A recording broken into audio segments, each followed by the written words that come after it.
Ito po yung tutorial 05 ng Yasifru Saint Anadi Structural Analysis in Design Software. For Resilient Reinforced Concrete Building Design Technology Advanced Version. Sa tutorial 04, 03, 02, and 01 ay diniscuss natin yung applied technology at principles at design concepts ng Yasipro. Sa tutorial 05 po nagsimula yung main content ng structural analysis and design ng Yasipro.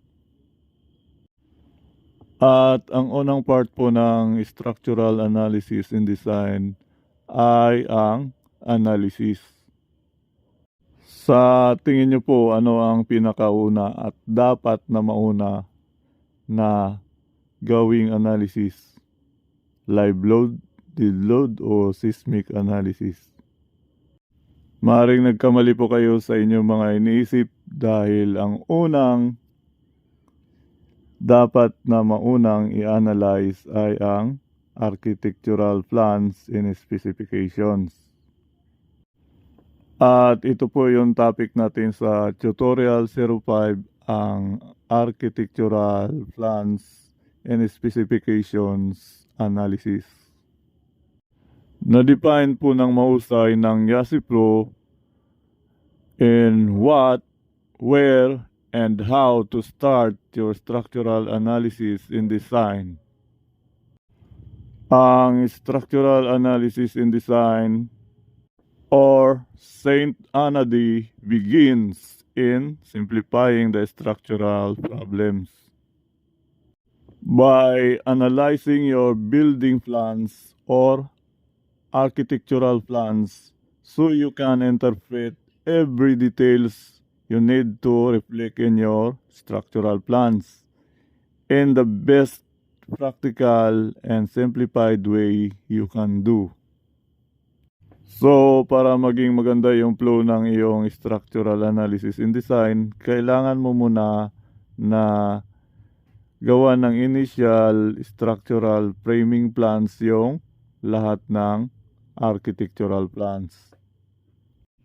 Dahil ito po yung ibibigay sa iyo na data ni architect, yung ground floor plan, second floor plan, third floor plan, at mga elevations ng building na kanyang ipapadesign, na nabuo nila mula sa kanilang conceptual 3D design.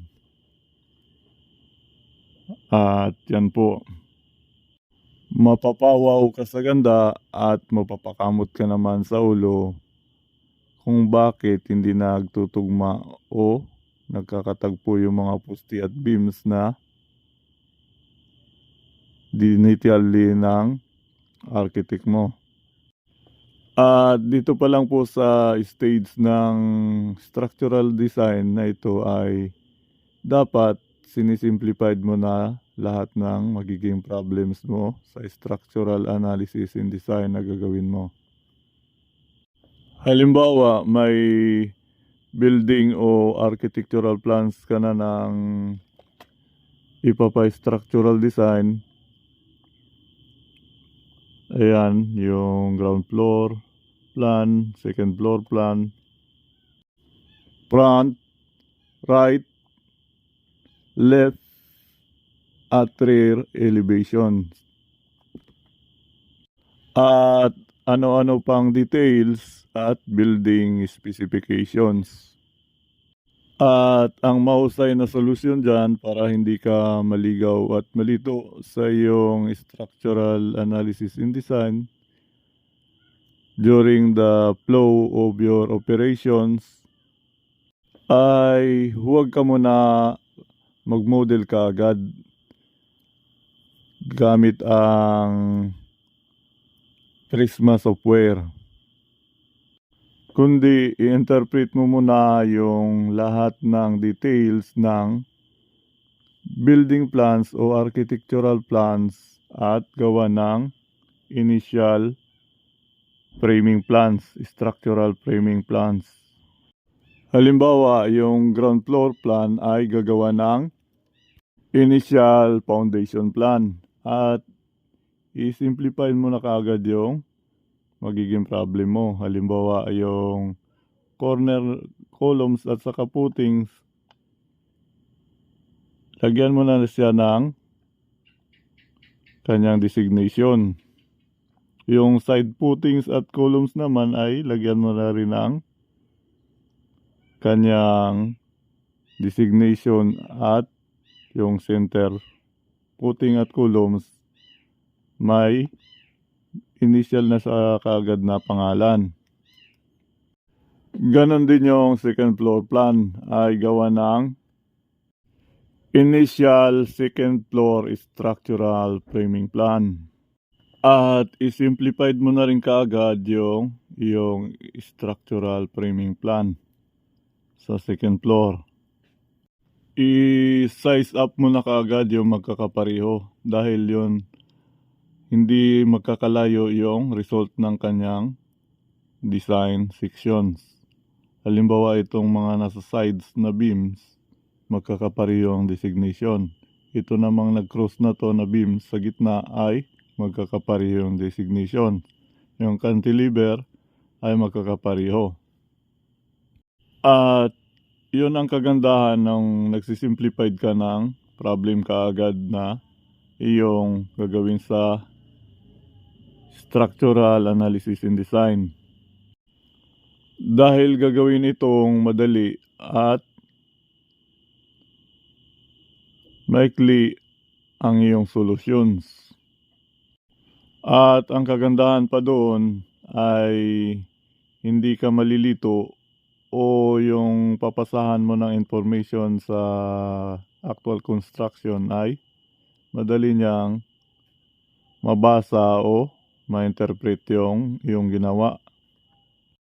Hindi tulad ng kapag minodel mo sa Prisma software yung design, ang bawat isang member ay iba-ibang designation. So pag nagkaroon ng result yun, napakarami at napakagulo, iisa-isahin mo yung result. But kapag yan ay sinort out mo siya at pinagsama-sama yung magkakapareho o halos magkasing sukat, magiging madali siyang unawain at madali siyang i-interpret.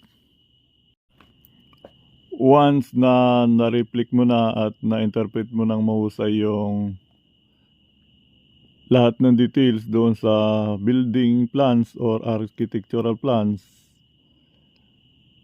sa iyong initial structural plans ay gawan mo ng listahan yung loadings na i-apply doon sa iyong i-design. Base doon sa specifications ng architectural o building plans. At doon sa initial na specification na iyong gagamitin para sa structural material. Yung listahan na yon ay intended doon sa gravity loads na iyong gagamitin. At gamit ang NSCP 2015 ay pwede mong makuha ang iyong dead load doon sa page 2-13, page 2-14. At sa occupancy live loads naman ay nandoon sa page 2-16, page 2-17, at page 2-18. Sa roof live loads naman ay nandoon sa page 2-20. So, yan yung table. At other minimum loads ay nandoon sa page 2-21. At yan po yung unang gagawing analysis sa ating structural analysis in design. Ang i-interpret ang architectural or building plans and specifications at i-reflect ang buong details nito sa iyong initial structural framing plans. At i-simplified ang iyong structural problems.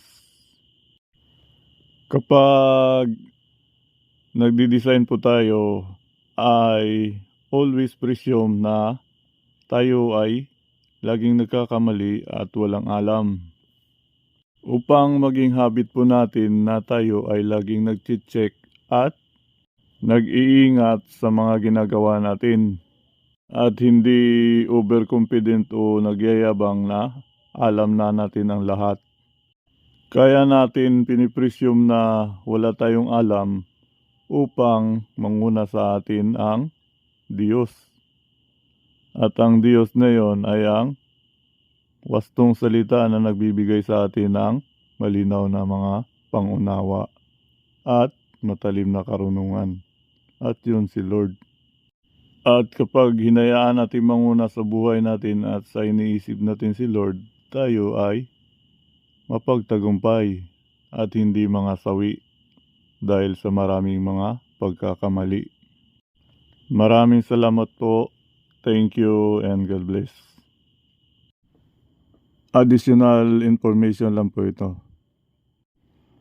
Para po mahusay nating mai-reflect sa structural plans yung architectural plans, i-copy paste lang po natin yung architectural plans. At i-edit na lang po natin ito para makabuo tayo ng preliminary o initial structural plans. At ganun din sa upper floor plans.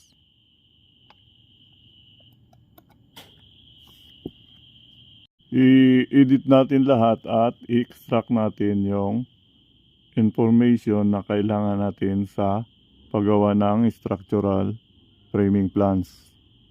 Then, i-layout natin yung preliminary foundation plan.